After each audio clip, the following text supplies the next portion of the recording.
Hey y'all, Myria Com here again, they, them, theirs, and thanks for being here to listen to me ramble about stuff. Here is my plan for today. We're going to talk about a phrase that I do not like, and then we will talk about why I don't like it. In general, I don't really like a lot of motivational or inspirational quotes, phrases, whatever. For the most part, I don't find them inspirational or motivational because I think about them too much. So personally, I don't find them very inspirational, very motivational, whatever word you want to use for it. Uh, and here's one in particular that I really don't like, and it came across something I was paying attention to the other day, and it just hit me in this way where I was just like, ugh, I hate this. It's stupid. And I figured I would talk about that today. So here is the phrase first. So far, you've survived 100% of your worst days. I hate it. I hate it so much. I hate it so much. If you like this phrase, you should probably not pay attention to this video because I'm going to tell you why I hate it and why it is stupid.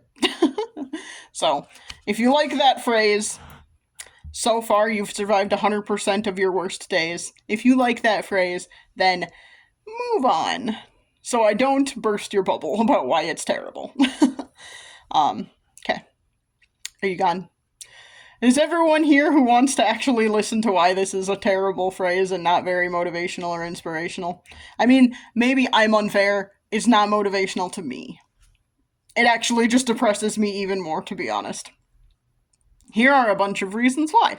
So, first of all, it says you've survived your worst days so far.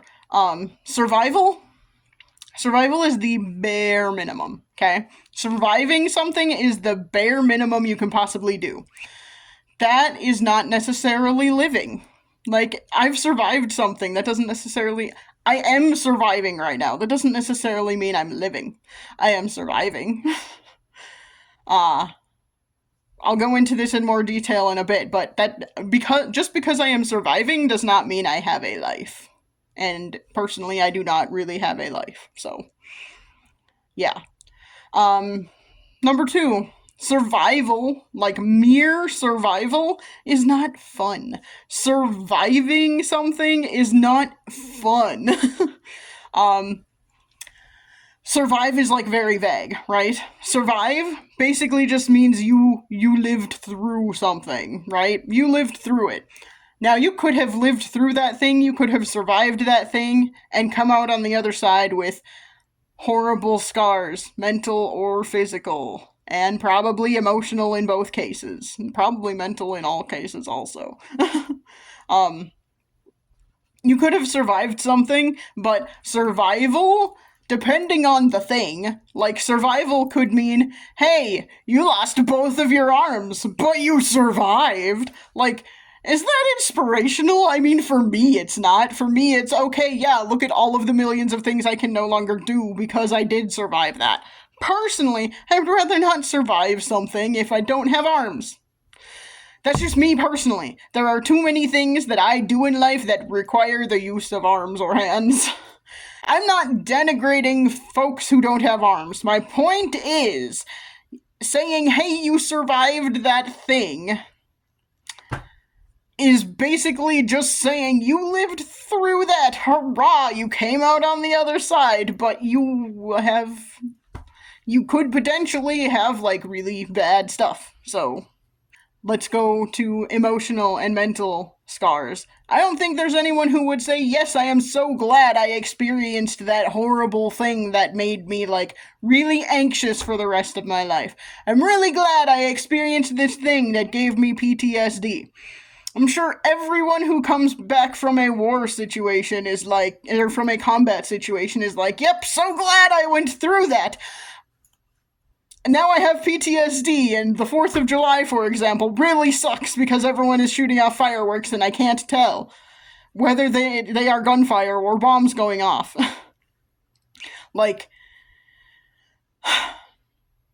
There's no one that okay, I shouldn't say no one. I'm sure there are outliers out there. There are very few people who are like, yeah, that was great and I'm so glad I came back that way.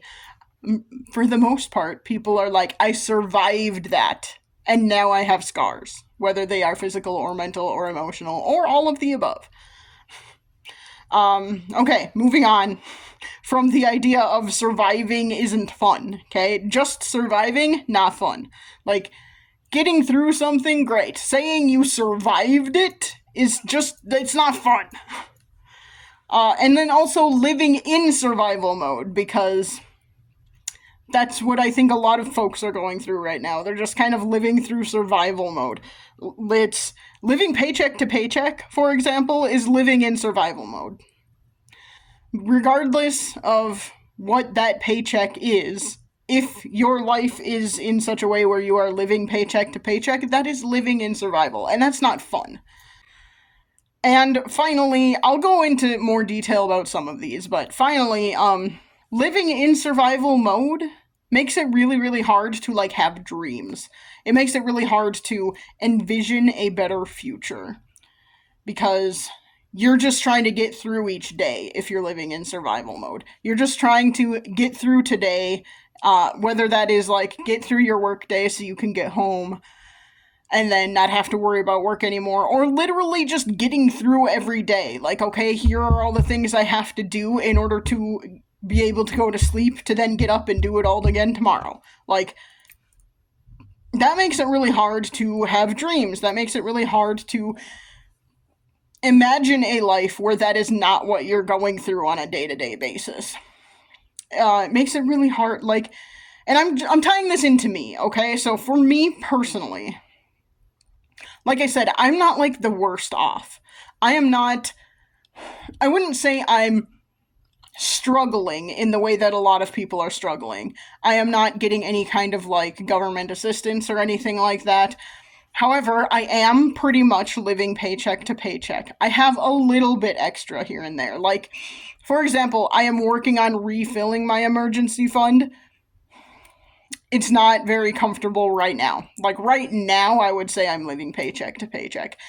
Especially right now.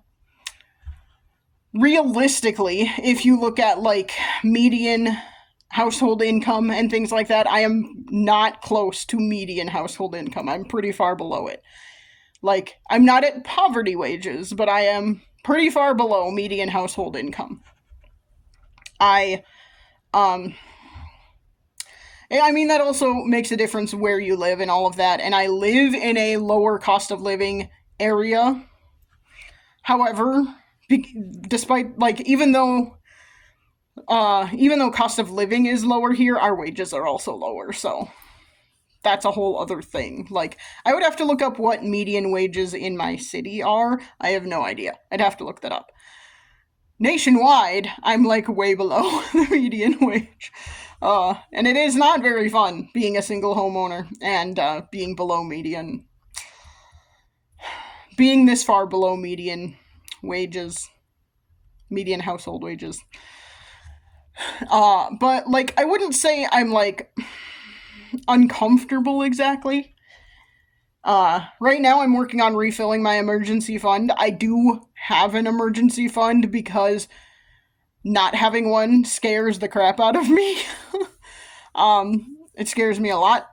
It really worries me. So, because when something like I needed to get a new washer and dryer a couple months ago, when that happened, I could pay for it without getting a loan, without worrying about payments or anything like that, because I have that emergency fund. So I could put it on a credit card and pay that off right away without having to worry too much. Now, if there would be a big expense, like if my car would break down, that would be harder. It would depend on what is wrong with the car, obviously. Some car things are not too expensive to fix, some of them are. It would depend on the thing. Let's say my car got stolen. That's a better one. And was never found. Like, buying a new car would be hard. Even if I, like, a new to me car. Because I would not buy a new car. I would get a used car. And try and get something, like, the problem with getting a used car is you'd never know for sure what condition it's going to be in. You'd never know for sure what's going to be wrong with it. All of these things that, as someone who is, like, just surviving, in my opinion, who's living pretty much paycheck to paycheck, you can't, like, that is something you have to worry about. You could get a used car, and there could be, like, a bunch of things wrong with it that you have to spend a bunch of extra money on. You don't know for sure. So, that is one of the many things about not having a lot of money and, like, struggling to survive life. Anyway, I went off on a little tangent there. My point being, even once I have refilled my emergency fund, might take me a little longer to refill my emergency fund. But my point I'm trying to get to is, even once my emergency fund is refilled, I still don't feel like I can go crazy and just go on a spending spree. You know what I mean? I always want to keep putting at least something into my emergency fund every month, even if it is refilled. And refilled for me is, I'm not going to put a number on it, but because I don't want anyone to come after me. But refilled for me, at least, is still not the most comfortable. I would like more in there in case I need it for something. I would also like more in there because then, like, if I do want to do something big and splurge on something big, I can take it out of that emergency fund or savings or whatever you want to call it. But anyway, so even when my emergency fund is refilled, I still am not going to go, like, on a crazy spending spree. I'm still going to keep putting money into that emergency fund, but I will allow myself a few indulgences, like, once or twice a month. And when I say indulgences, I mean, like, I'll buy myself some quote-unquote premium tea to last me for a few months. I will maybe buy myself a new shirt or something. Like, those are what are indulgences for me, because I am not in a comfortable place financially. And I feel like I am just surviving life. I don't feel like I have a life. I don't go out and do things because they cost money, and I don't have a lot of that. I don't go on vacations because that costs money, and I don't have a lot of that. But it's things like that where I'm like, I don't feel like I'm living life. And I also don't have any dreams. I used to at one point in life when I was younger and had less worries. I had dreams back then. I just don't anymore. There are things I want to do in the future, but now I wouldn't call them necessarily dreams. For example, I would really like to paint the inside of my house this summer. Hopefully, maybe. I don't know how or when, because this washer and dryer thing cut into my finances quite a bit, so that's a bummer, but I could probably find time to do it. It'll have to be later in the summer when it's not so dang hot. Unfortunately, I let it get into the dog days of summer where it's hot and humid. Like, feels like over 100 degrees here today. It's not actually. I think it was 97 last I checked, so yeah, but that's still pretty warm and it's not very fun. And with humidity, it definitely feels like it's over 100. But I would not, like, I want to paint my house this year, hopefully, before it gets to be winter. But I wouldn't call that a dream, would you? I'd call that a plan, maybe, but it's not a dream.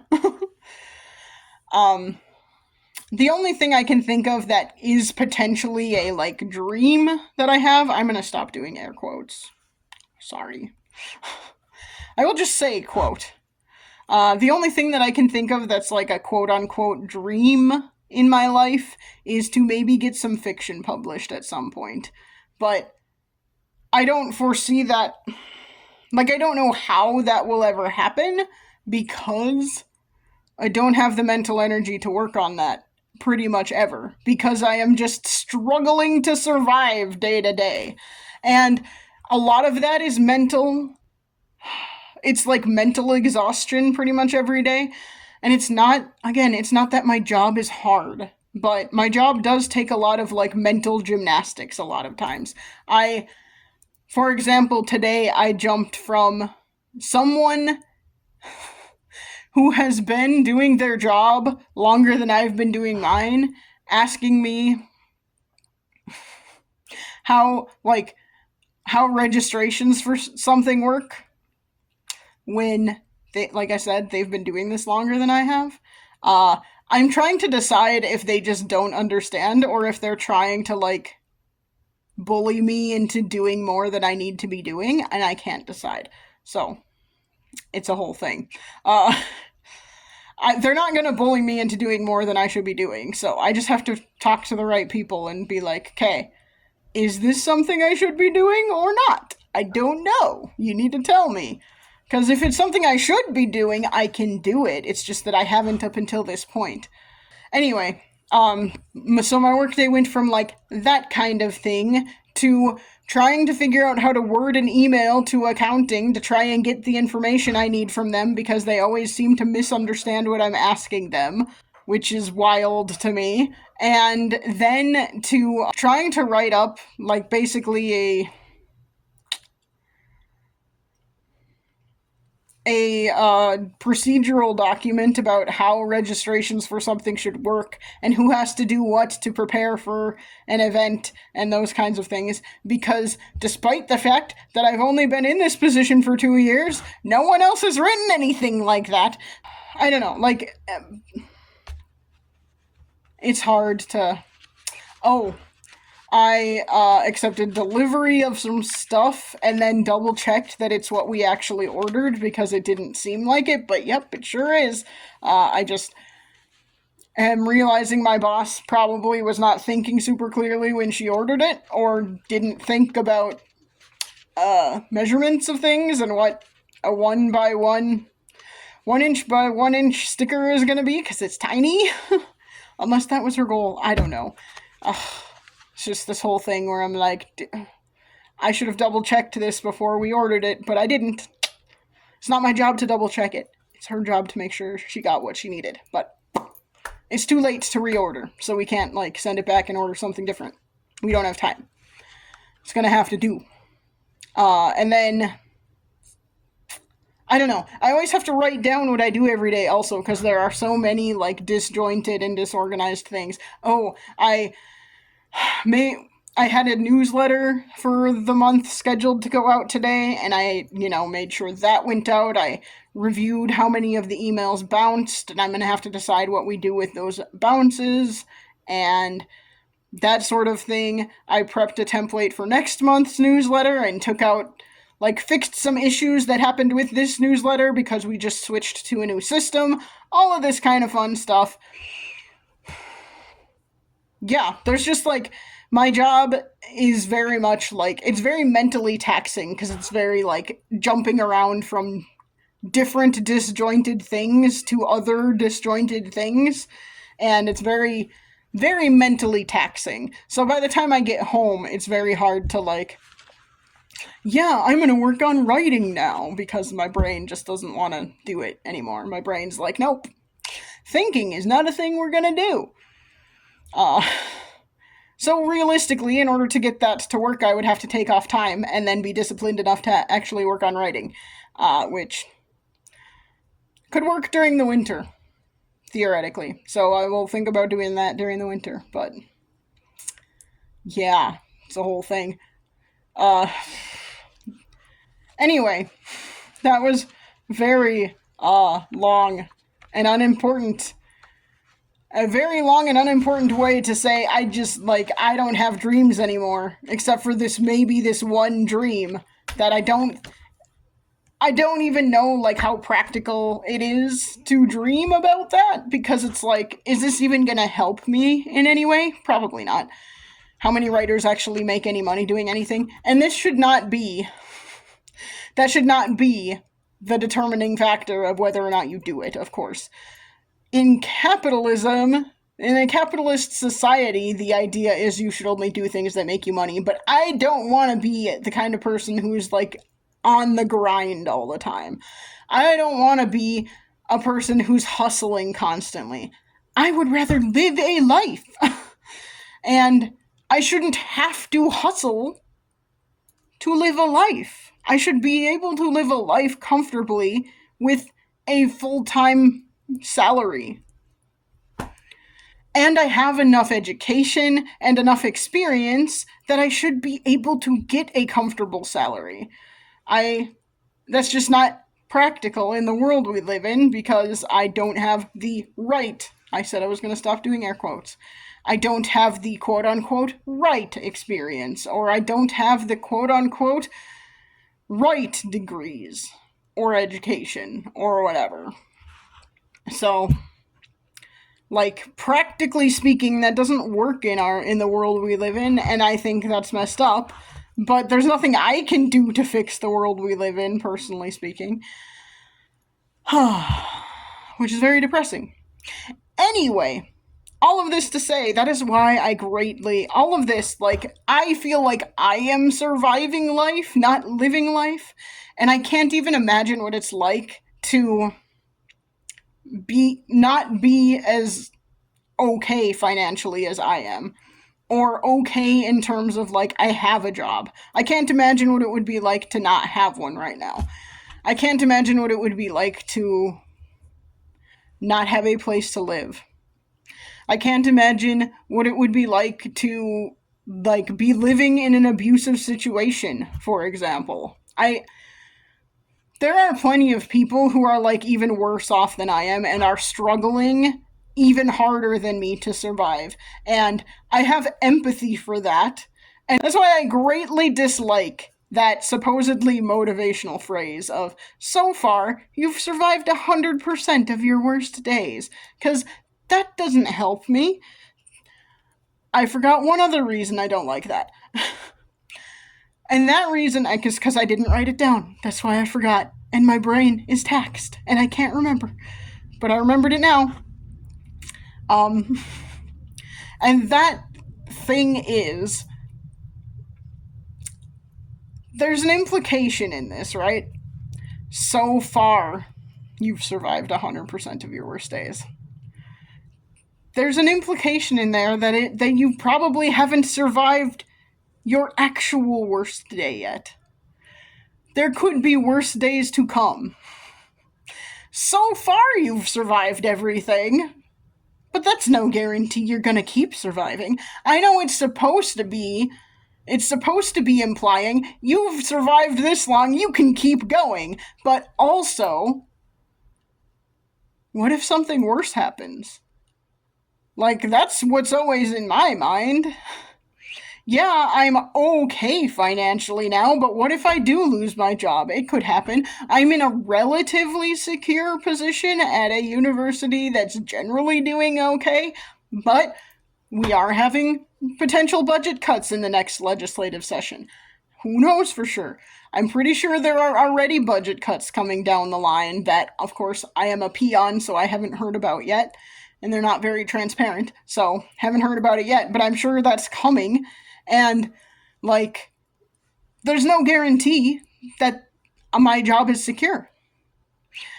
So what if that happens? Like, my worst day might not be here yet. Maybe my worst day is still in the future. Just because I've survived all of the worst days I've had so far doesn't mean the future's bright.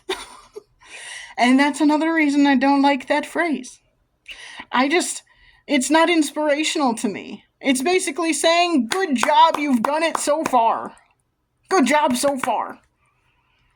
But there's no guarantees in there that you're gonna survive in the future. There's no guarantees in there that you even can. Like, just because you have so far doesn't mean you will continue to. I mean, there's... Burnout, for example, is a thing. The more you're going through tough stuff, the harder it gets to survive it. Sorry, had to restart because my phone ran out of space. Woohoo. Anyway, so getting back to where I was, I think this is where I was at.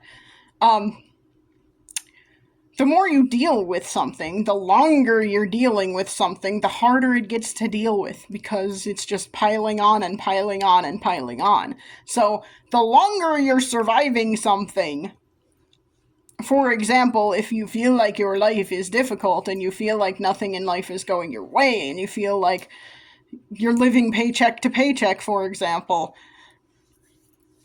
It's harder to get ahead and it's harder to plan for the future, and you're also just like, you're using so much energy just surviving day to day. You're just trying to get through the day all the time and just trying to survive until the next day, and that wears on you over time, and it makes it harder to survive your next worst day. And it makes it harder to survive even the same thing happening again.